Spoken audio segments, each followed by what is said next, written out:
What was it like working with international people, and was it ever challenging?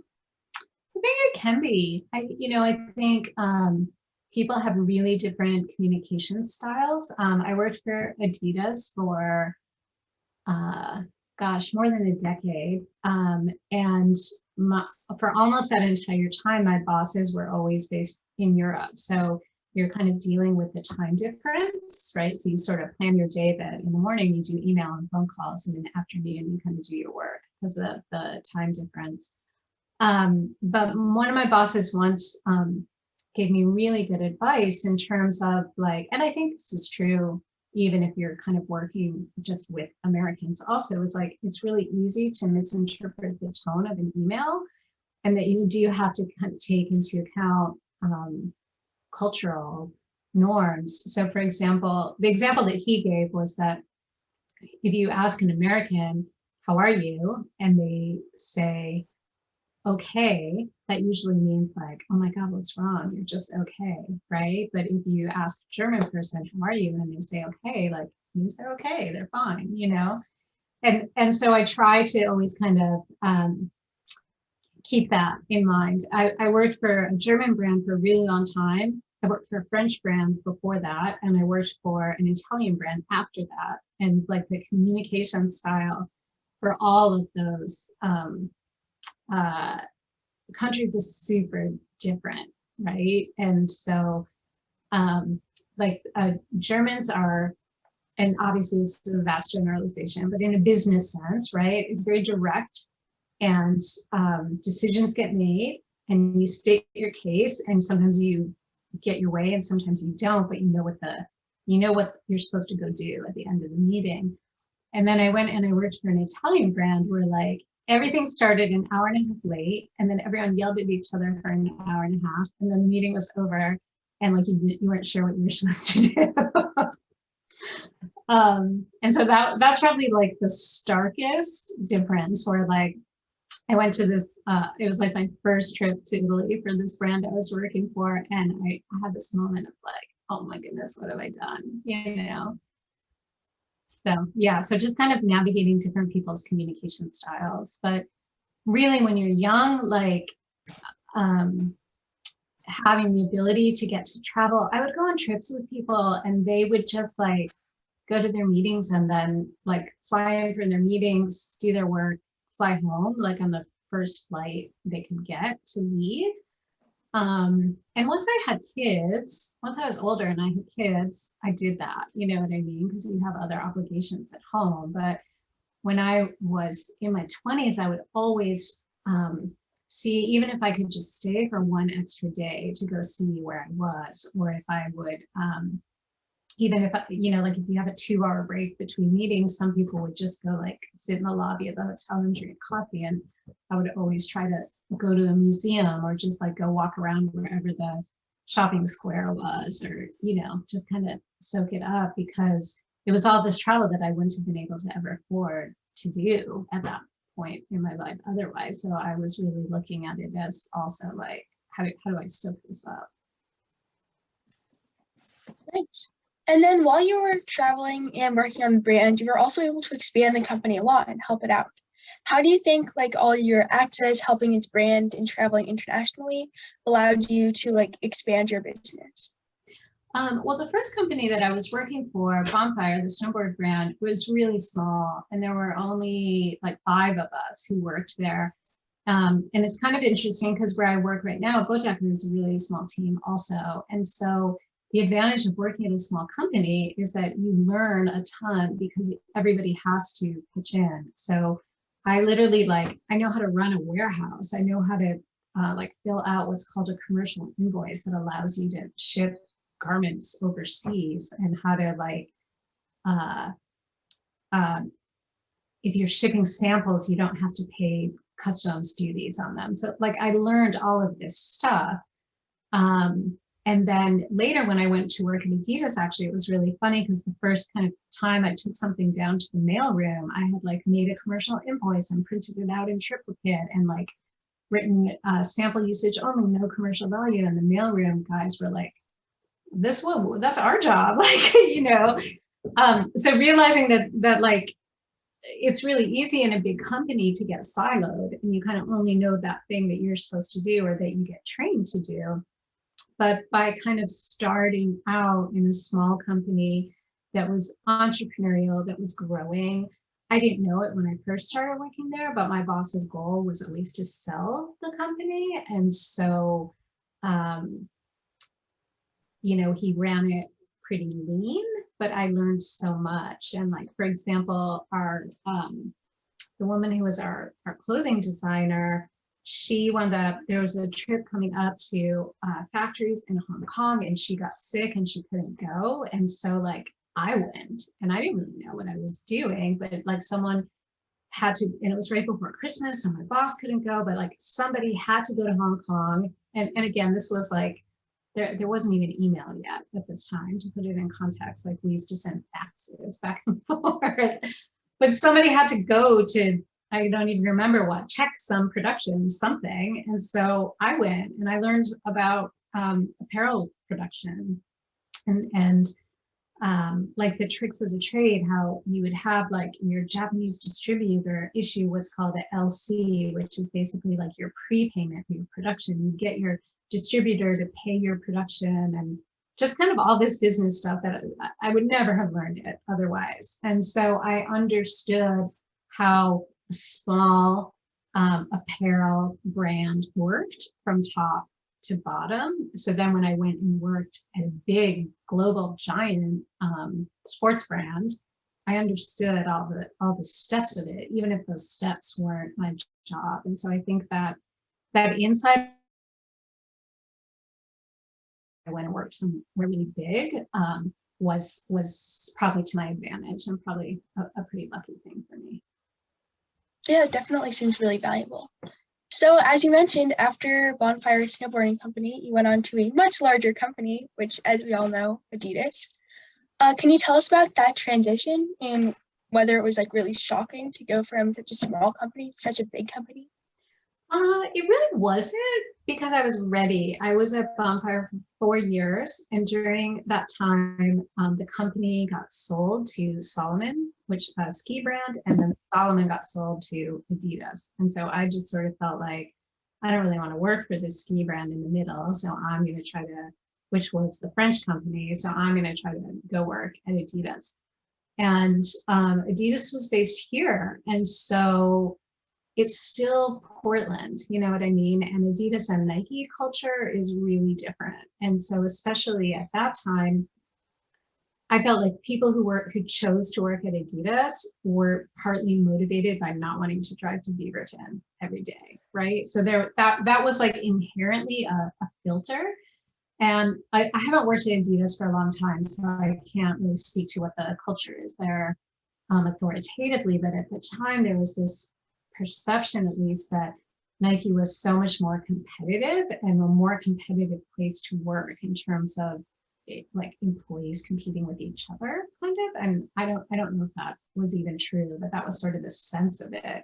And so at Adidas, even though it was a big company, it was still the underdog. And so there was a little bit of that kind of scrappy feel of being the underdog that made it feel kind of smaller, because compared to Nike, it was at the time, especially much smaller.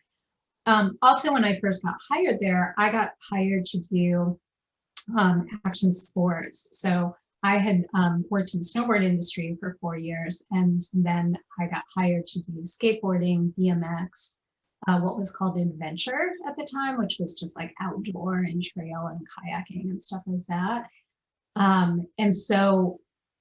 And then I also did some smaller categories, but those were kind of the main ones that I got hired for. So even within the big sports brand, I was hired to do the non-big sport categories.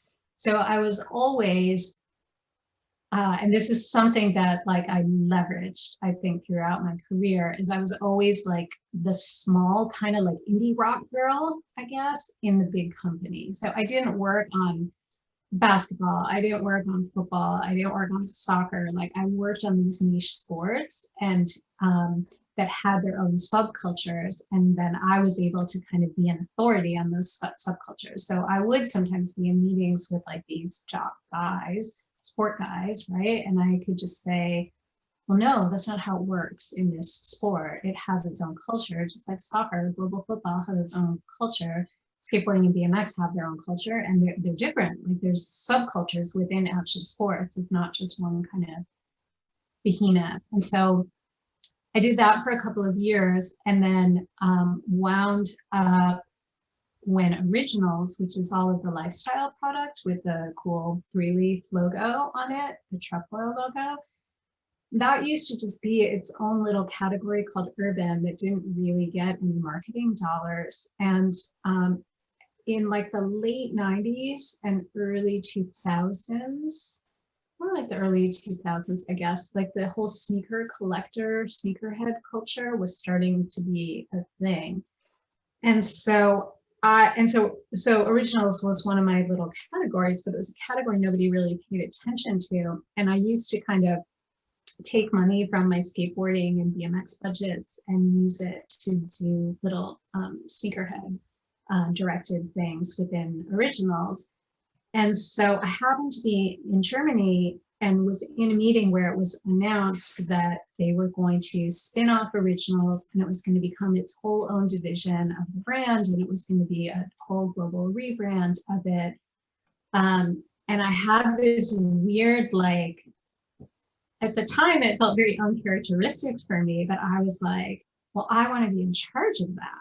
Like, I'm already doing that, and maybe nobody even knows that I'm doing that because I'm doing it kind of quietly on the side, and I'm just like this girl from Portland who does skateboarding.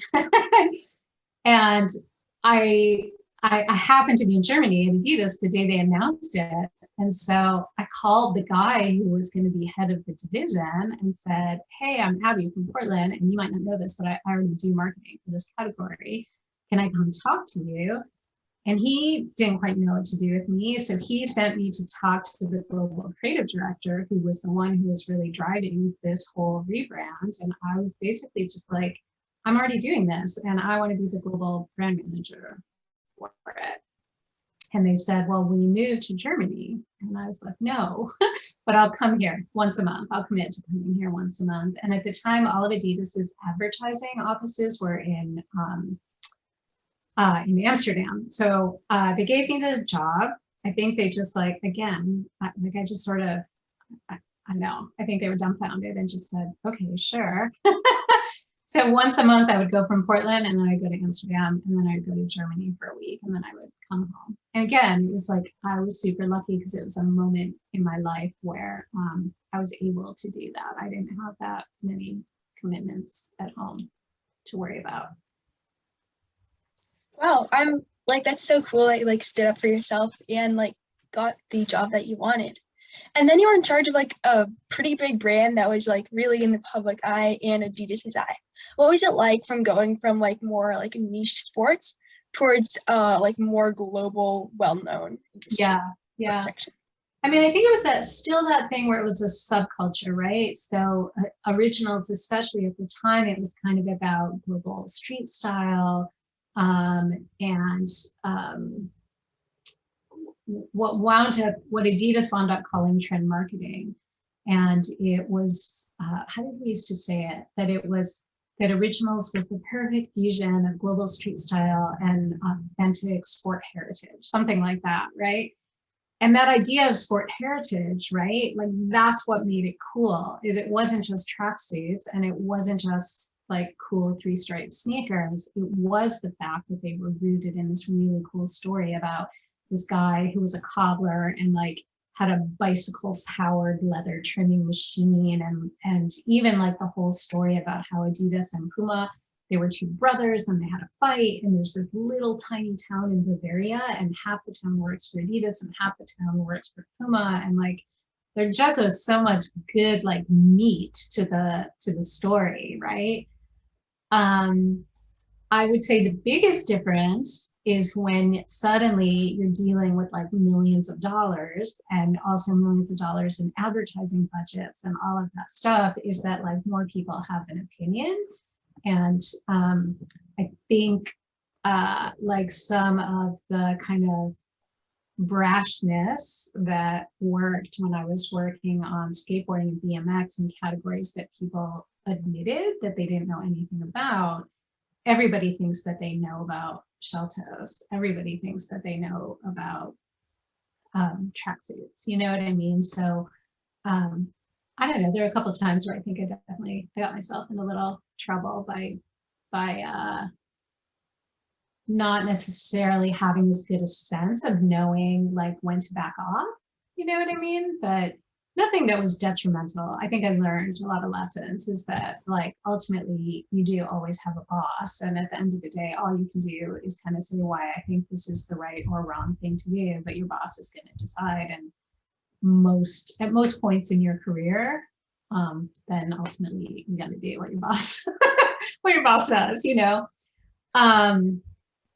But I think that was really the biggest difference, is just being less under the radar and more within people's awareness, right? Yeah. And so then after that, the upside of that, right? The upside of that visibility is that people did know who I was. And so Adidas was then looking to create a whole trend marketing team and sort of have what would now be called influencer marketing, right? But like without the tackiness of it, right? But it was like they wanted to open an office in New York that would do all of the fashion and lifestyle PR, and then also really be working on collaborations with fashion designers and sneaker influencers, I guess you would say, like the people who owned cool shops and were artists and musicians and doing cool things in New York City. And so I got asked to move to New York and open that office up. And so that was the next thing that I did after Originals. Is I had my title was head of trend marketing. It was kind of a funny title, head up. Nice. But that was really exciting. Like my husband and I had just gotten married, and like he had never lived anywhere except for Oregon or California. And so we moved to New York for a couple of years, and we lived in the Lower East Side. And it was maybe like one of the best jobs that I've ever had. Like my whole job was just to like, who are the cool kids and how do you connect Adidas to these different artistic communities and in an authentic way. And so I got to do a lot of really cool collaborations and limited edition sneaker designs. And then it was really cool to be in New York because it was really the midpoint between Germany and Portland, right? So I was a good bridge in that sense. And then because so much of kind of fashion business happens in New York, I got to work on the really big collaborations that Adidas was launching at that time. So Y3, which was an apparel collection and really its own brand with the Japanese designer Yoshi Yamamoto. I got to work on all of the marketing for that. And then that started to entail like producing big fashion shows and stuff like that. So that was really exciting. I worked on Adidas at that time did a collection with Missy Elliott. So I got to work with her and her team. We did a collection with Muhammad Ali. So I got to work with his wife and with his marketing team. And so it kind of goes back to that thing of like, I worked at this little brand and I learned everything about how to launch it.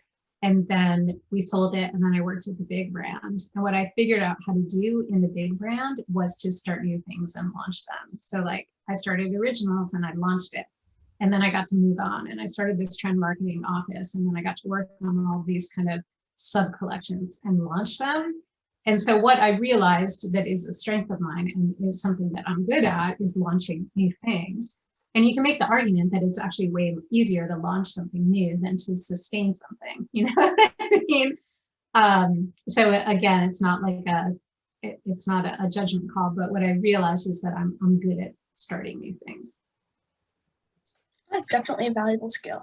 Now, you did a lot of things between Adidas and Bodecker, but in the interest of time, could you briefly outline the many things that happened between then and Bodecker so we can get to what you're doing right now? Yeah. After I left Adidas, when I worked for Diesel Jeans, I had a little bit of like a midlife. I had moved back to Portland for Adidas by then. And I had 2 kids, and I literally think I had this like midlife crisis of, oh my God, I need to move back to New York. So I moved back to New York, and I worked for Diesel, which is the Italian brand I worked for a year. And that was not a good culture fit for me. So we moved back to Portland, and I felt like I should try working on the agency side and see what that is like. So I freelanced. I worked for a whole bunch of different people for about maybe a year and a half. And then, and I did a lot of like restaurant PR and retail PR.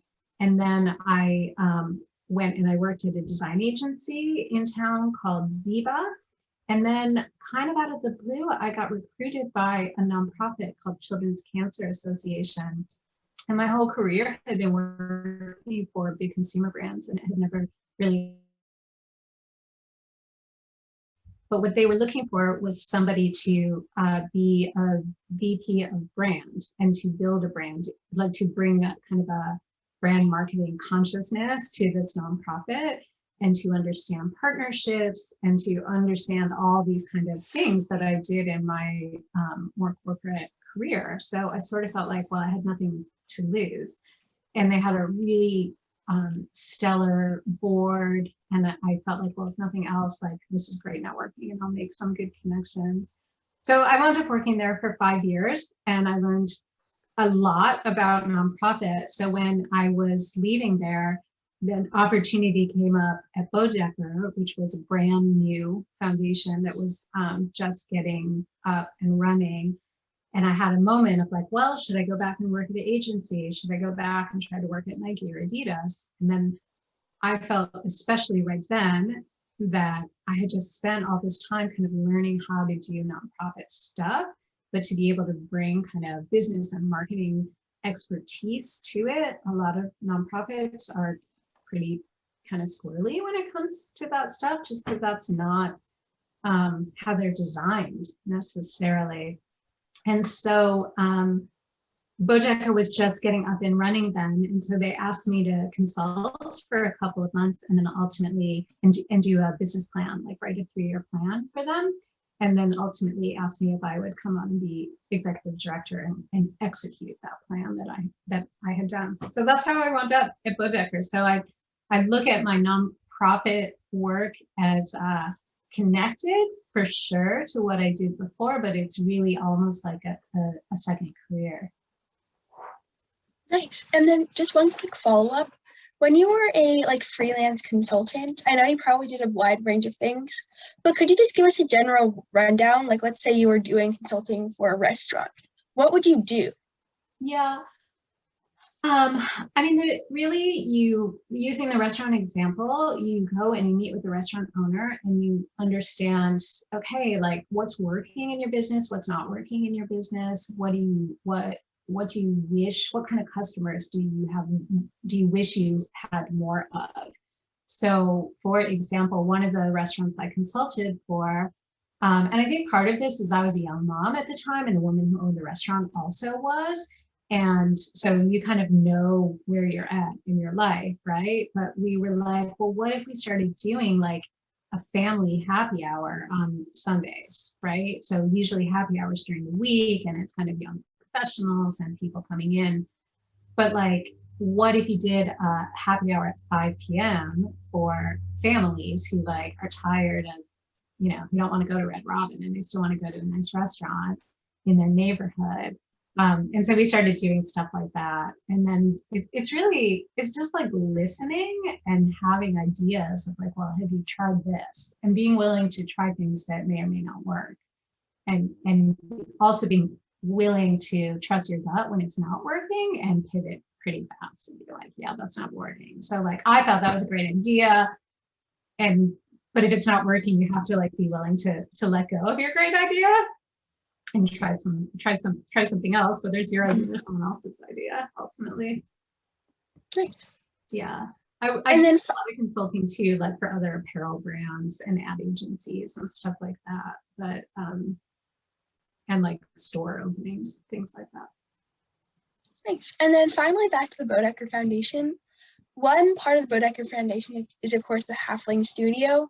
We've gotten to work with pretty amazing artists. What's it like to produce songs for these artists and actually work with them?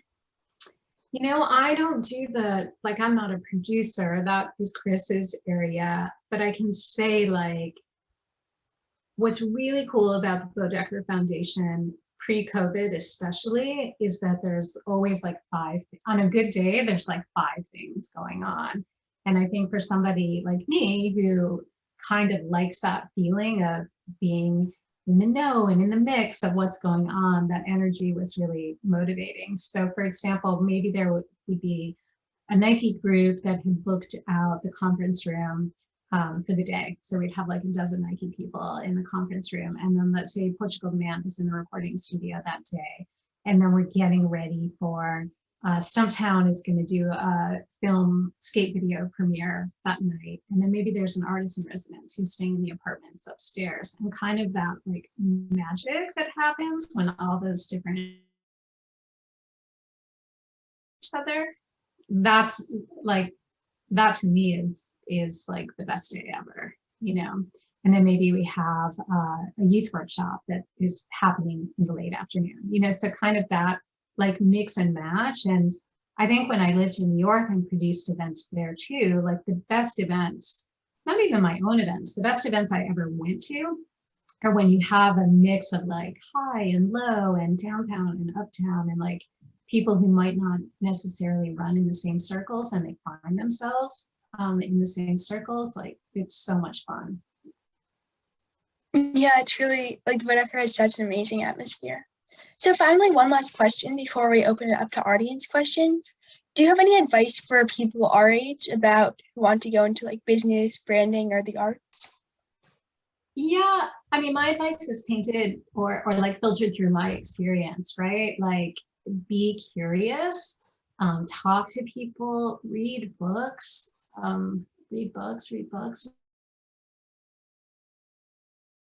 take classes that aren't, take all kinds of classes, say yes to all kinds of opportunities, and really just be curious. I feel like for myself, the business piece came later, and I never knew that that's what I wanted to do. And so I never took any business classes. I've never taken a single business class, but I also like always needed to make money and pay my rent and stuff. And so I always had kind of dorky summer jobs, right? Like the cool kids were working in the scooping ice cream in Harvard Square when I was in college, and I like was working like for a bank, doing filing and stuff like that. You know what I mean? But I learned how to do accounting. I learned how to I learned what month end is. I learned how to close out the books. And so where all these places I moved, I could always get a job because I had like office skills,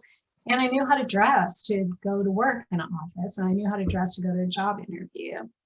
So I'm dating myself by saying all of that, but for me personally, it was more about like the curiosity and figure out who you are and figure out what you're good at and figure out what you enjoy doing. And then hopefully, if you're lucky, like then you kind of find yourself in a, oh wow, this is a career, or this could be a career. And I know that that's coming from definitely from a place of privilege, that was my experience. You know what I mean?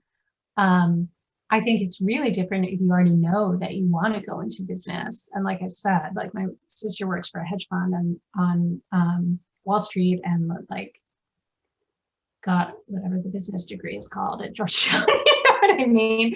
So everyone has a different experience, but like my advice, and this is the advice that I give to my kids who are in high school, is like, just be curious and soak up information and soak up different kinds of people that you get to meet in your life. Nice. Well, speaking of curiosity, if the audience has any questions, we are now opening it up to audience questions. I see we have one on chat already from Tara. So Tara's first question is, do you have any tips on how to market a nonprofit online? Yeah, I mean, right now everything is social media, right? So like if you have an existing nonprofit that you're trying to get the word out about, it's Instagram, you know what I mean? And then people, you can do sponsored posts on Instagram, and you can call, like Facebook or Instagram both, you can really say, this is the demographic, this is what I'm trying to reach, and you can do very, very targeted buys, and they do a lot of the work for you. I think on like a more kind of low key level, doing events and then doing media alerts and reaching out to local media for press coverage. Getting press coverage is a lot easier than people think, especially like the local news, because they love to focus on local efforts, and anything that's youth-led they love as well. Yeah. What books would you have you read? Ooh, that's a huge one. I was really, when I was in college and after college, I was really into the beat poets and like Jack Kerouac and Allen Ginsberg and all of that stuff. I think this year, like everybody else, I've been really consumed with racial justice reading. And right now I'm reading this great book called Braiding Sweetgrass that's about indigenous plants. And it's written by a woman who's indigenous, but she's also a scientist. So she like talks about both of those things. I'm trying to look at what else is on my shelf. And I just read The Watchman by Louise Erdrich, which was amazing also.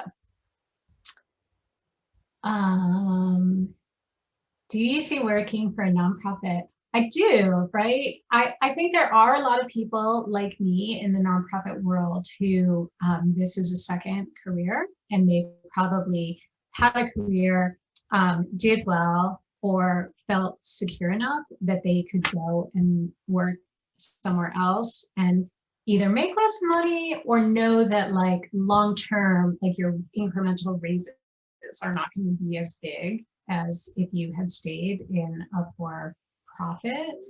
And I think it's true that for young people who are starting out, I think a lot of people work in nonprofit for a couple of years and then they're like, I can't really afford to work here.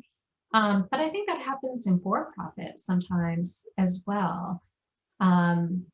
So I think especially if it is a cause that you believe in and are passionate about, but it is different. It is different in that regard. Thanks. I'll add one of my own. What was it like working with Missy Elliott? Oh, it was fun. It was crazy. Missy was, the joke we would have is that Missy is not late until you've like passed the 3-hour mark. But she was really, really kind and fun, and she's really, really short, and so am I. So she made me feel tall. So, and it's also like working with when you work with a celebrity like that, you work with their entourage too. So like hair and makeup people and stylists and managers and assistant managers and sometimes their mom, and you know what I mean? So you're kind of, you're working with a village. Yeah.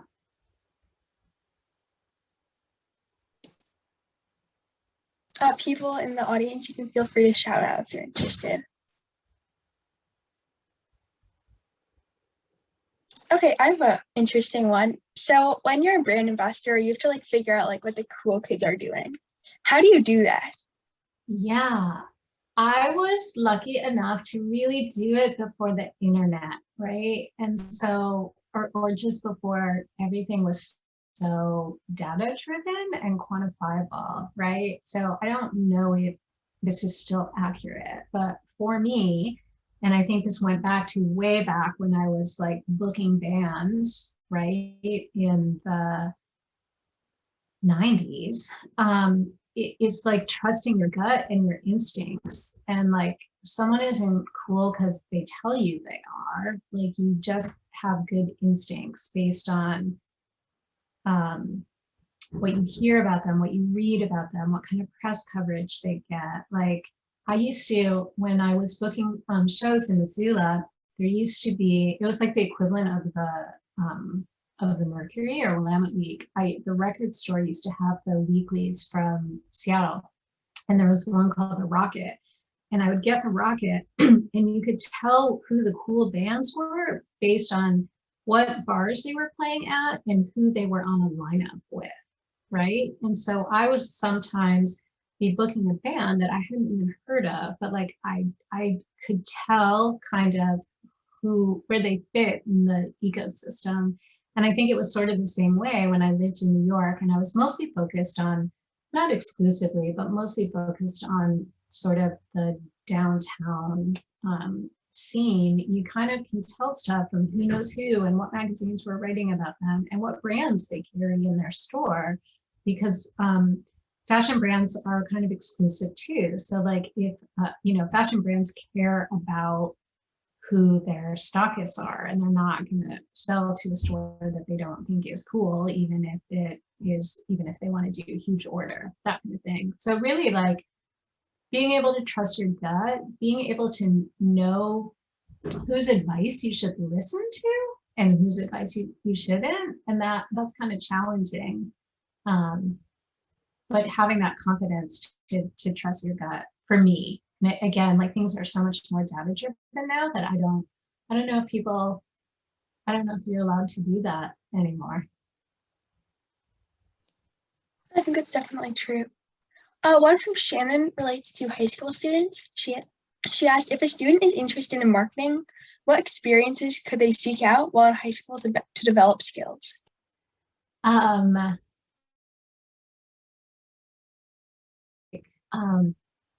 Anything that's communication related. So even like selling yearbook ads, right? Like things that seem not glamorous at all. Marketing and sales are much more connected than you would think, because it's still, you're convincing someone, right? So I'm convincing you to buy this ad, or I'm convincing you that this will be good for your business and for you, how you show up in the community by supporting my high school community, right? So like it's really about getting practice communicating. So like working on things like yearbook, doing things like this, any opportunity you have to kind of practice public speaking, I think is super important. I always joke, like anyone who's done our workshops, especially on Zoom, we kind of have this thing we say where like, if you're somebody who usually talks a lot, and then I'm always kind of self-deprecating and I say, like me, right? Like if it's quiet and no one's talking, I'll just lean in and start talking. But so we always say in workshops, like, if you're that person, lean back and make sure you're giving everyone else a chance to talk. And if you're someone who's more shy, we hope you'll feel like this is like a safe space and that you'll speak up, right? And so having that, I have that awareness about myself, but I also know that it's a skill to be able to fill awkward silence in a funny way that sets people at ease, right? And particularly if you want to be doing kind of the public relations side of marketing, it's that. It's creating camaraderie, it's setting people at ease, it's making fast friends, right? Yeah. I think also, especially in Portland, there's so many brands here where you can try to set up informational interviews. I think the big brands save their internships for college students, but I think there are always probably opportunities at the smaller brands, especially the design agencies, because there are so many of them in town. Between Portland and Adidas, they're kind of supporting hundreds of small little branding agencies. Nice. And then I think we have time for one last question from Tara, which is, what are some do's and don'ts in social media marketing? Oh gosh, I'm not the expert on that, to be honest, thankfully. I would say that the biggest don't is the same thing that is your don't in email, that is your don't in your own social posts, right? Like, don't talk bad about people. Like, do no harm. Remember that like the internet is forever. And so even like in public relations, for example, you have sometimes to do kind of crisis management, right? And so when you're doing that, like you don't, the sorry, or I made a mistake without having to repeat the entire mistake of what it is, right? So like, because you don't want only that repeated bad thing. You don't want to remind the people who forgot, and you don't want that to be what gets quoted, right? So my advice in all of social media is keep it positive. Don't talk bad about people. Don't be afraid to talk good about whatever the cause is that you're. And it's the same thing in business in general. Like don't talk bad about other people in email, because it can really easily, it might be like 5 threads down, but get forwarded to somebody. Think about what's public and what's private. Anything that's very private should generally be a phone call. I don't even like to text bad things about people, because that stuff feels like it's all forever. Yeah. Awesome. Well, it is 8 o'clock. Thank you everybody for joining us. Your names have been recorded if you're looking for extra credit, and you're free to go. Abby, if you could stick around for a couple more minutes, that would be great. Yeah, of course. Thanks everyone for having me.